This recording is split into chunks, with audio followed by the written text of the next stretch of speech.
സാധനം വാങ്ങിക്കണം എന്ന് പറഞ്ഞുകൊണ്ടിരിക്കുകയായിരുന്നു. അവസാനം അത് വാങ്ങിച്ച അതിന്റെ സന്തോഷം മുഴുവൻ മുഖത്ത് കാണാനുണ്ട്. വീട് പൊളിക്കും. അപ്പുറത്തെ അവരൊന്ന് വന്ന് ഇറക്കി വിടായിരുന്നു.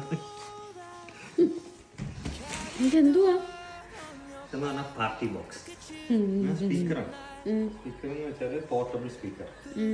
ഇത് നമ്മൾ അൺബോക്സിങ് ചെയ്ത് വെച്ച് നമ്മൾ പ്ലേ ചെയ്യുന്നത്. വന്ന ഉടനെ തന്നെ അത് തുറക്കുവാണോ? നമ്മൾ ആഗ്രഹിച്ച് വാങ്ങിക്കുന്ന സാധനങ്ങൾ നമുക്ക് എപ്പോഴും എക്സൈറ്റ്മെന്റ്. അടിപൊളി സാധനം.